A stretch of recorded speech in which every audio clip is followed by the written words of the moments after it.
You've probably heard it a million times. Women are naturally attracted to confident men. But what you might not have realized is how women sneakily put guys to the test to see if they've got that self-assured vibe. These tests aren't meant to be brutal or unfair. They're just a way for women to figure out if a guy is truly confident. Failing these tests can lead to a woman hitting the eject button on any potential romance. It's almost like an instinctual thing that there's no coming back from. On the flip side, passing these tests doesn't just make her interested, it can kickstart her into actively pursuing you and trying to keep your attention. Curious to know more about these tests? Well, stay tuned because we're about to dive into the first one of the 5 common ways women check a man's confidence. The apathy test. We're here to be your personal wing girls each week, and we're going to spill the secrets on what women really want, as opposed to what they say they want. And guess what? We're also going to arm you with practical strategies to win over any woman you set your sights on.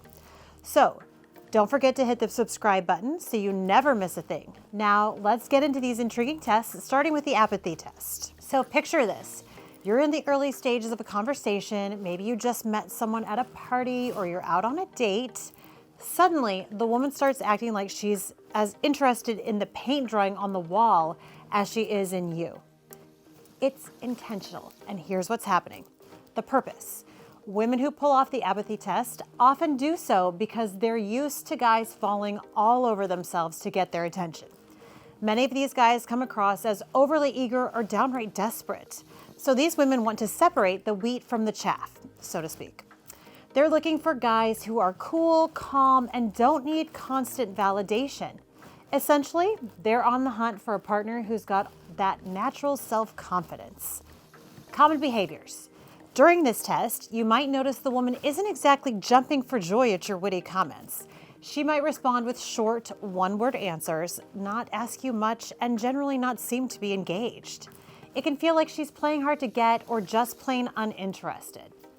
So passing the test. To nail the apathy test, you've got to be reaction independent. This means you keep the conversation rolling without getting all fazed by her initial frostiness. You've got to trust your own worth and believe that what she thinks doesn't make or break you. Real confidence shines through when you're not rattled by her apparent disinterest and you just keep the chat flowing. Stay engaged. Keep the conversation alive, ask questions, tell interesting stories, and be yourself. Don't let her initial cold shoulder throw you off of your game. Add a dash of flirting. So once you sense she's warming up or showing a little bit more interest, you can playfully flirt a bit. It helps build that connection and makes things more interesting. Why this all matters? Acing this test is a big deal because it shows you can handle the heat, even when things start to get chilly. It suggests you've got a solid sense of self-worth and don't rely on someone else's approval to feel good about yourself. And that's super attractive to women because it makes them feel safe and relaxed around you. Remember, the apathy test isn't about playing games. It's about women checking the real deal when it comes to your confidence. So keep your cool, stay engaged, and watch how you can grab her interest and make a lasting impression.